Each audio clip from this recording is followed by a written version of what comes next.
દર્શક મિત્રો, જય ગૌ માતા. કોરોના ટોક્સમાં સ્વાગત છે. મિત્રો, મુંબઈમાં ઘાટકોપર ખાતે પરમ પૂજ્ય મોરારી બાપુના સ્તવકે રામાયણનું આયોજન થયું છે. સદભાવના વૃદ્ધાશ્રમના લાભાર્થે જેમાં 151 કરોડ વૃક્ષો વાવી અને મોટા કરવાના છે. જુનાગઢમાં કેશલેસ હોસ્પિટલ કરવાના છે અને રાજકોટમાં વિશ્વનું સૌથી મોટું વૃદ્ધાશ્રમ બની રહ્યું છે. તો આજે આપણા મહેમાન આવ્યા છે અને આપણે એમના મહેમાન છીએ. એમાં ઘાટકોપરની જ રામરોટી સંસ્થા કોવિડથી શરૂ કર્યું છે એક સેવા સરવણી અને આજે એ ખૂબ જ સરસ કાર્ય કરી છે. તો હું મુકેશભાઈને વિનંતી કરીશ કે આ રામરોટી પરિવાર જે ટ્રસ્ટ છે એના વિશે વાત કરે અને બધા લોકો પોતાનો અનુભવ થોડો શેર કરશે.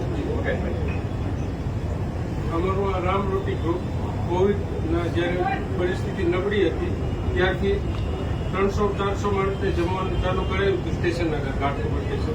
ત્યારથી એની ઉપરથી આ પ્રેરણા મળી. પછી પણ અમારે ગ્રુપ ઘાટકોપર ઈસ્ટમાં ચાલુ થઈ ગયું છે. અમાસ અને પૂનમના 500 માણસને દર અમાસની દર પૂનમના અમે જમાડીએ છીએ અને એવી સેવા કાર્ય ચાલુ છે. બધા લોકો કેવી રીતના જોડાણા કેવી રીતના અમે કોવિડ કાળમાં 2020માં બધા ભાઈઓમાં એક સદભાવના જાગી અને વડીલો હતા બીજા ગમતીભાઈ કરીને એક વડીલ હતા, એણે એક પ્રેરણા આપી કે આ આવી રીતે તમે પરમેનન્ટ ચાલુ કરો. પરંતુ એમ લાગ્યું કે આ ક્યારે થશે, પણ એ એક ક્ષણવારમાં બધું ભેગું થઈ ગયું અને અત્યાર સુધી અખંડ રીતે એમાં જોડાતા જ આવે છે અને એટલી બધી પ્રેરણા મળી છે કે આપણું કોઈ પણ કામ એક સેકન્ડે રોકાતું નથી.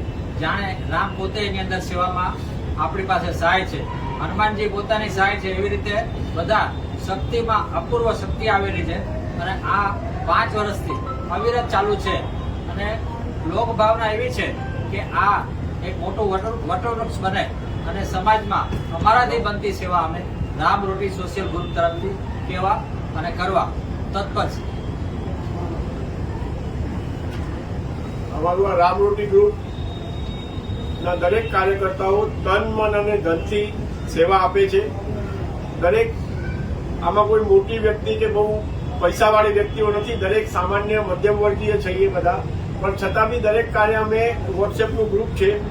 અમે કોઈ બી કલ્પના કરીએ, અમે રામ જન્મભૂમિની વખતે અમને ઈચ્છા થઈ કે કાર્યક્રમ કરવો જોઈએ ભવ્ય, અમે અમારા વોટ્સએપ ગ્રુપમાં ખાલી એમ નાખી દઈએ કે કાર્યક્રમ કરવો છે ને આટલો ખર્ચો છે, 500, 1000, 2000, 5000 એવી રીતે પૈસાનો વરસાદ વરસે છે. આજે ઘાટકોપર ખાતે પૂજ્ય બાપુની એટલી ભવ્ય દિવ્ય રામકથાનું આયોજન થયું છે. સદભાવના ટ્રસ્ટ જે વૃદ્ધાશ્રમો ચલાવે છે અને વૃક્ષારોપણનું આટલું મહાન કાર્ય હાથમાં લીધું છે. તો તે નિમિત્તે અમારા સંસ્થાના બધા આયોજકોને લાગ્યું કે આપણે આ નિમિત્તે ફૂલની પાકડી અર્પણ કરવી જોઈએ. અમે વોટ્સએપ ગ્રુપમાં 2 દિવસ પહેલા એક મેસેજ નાખ્યો કે આપણે આ નિમિત્તે જે આપણી ઈચ્છા, દરેકની ઈચ્છા હોય તે લખાવો. 2 દિવસમાં 58,000 રૂપિયા ભેગા થઈ ગયા અને બધા 500, 1000, 2000 એ પ્રમાણે ભેગા કરી અમે આ 58,000 રૂપિયા આજે સદભાવના ટ્રસ્ટના શ્રી મિત્તલભાઈને આપેલ છે. સદભાવના ટ્રસ્ટ ખૂબ જ પ્રગતિ કરે અને અમે અમારી સંસ્થા આવા શુભ કાર્યોમાં પોતાનો સહકાર આપી શકે એવી અમારી ભાવના છે. ઘાટકોપરના લોકપ્રિય ધારાસભ્ય શ્રી પરાગભાઈ શાહે આજે મોટું મોરારી બાપુની કથાનું આયોજનના મનોરથી બન્યા છે. તેમનો પણ અમને સાથ અને સહકાર હંમેશા મળતો રહે છે. ધન્યવાદ. જય શ્રી રામ. જય શ્રી રામ.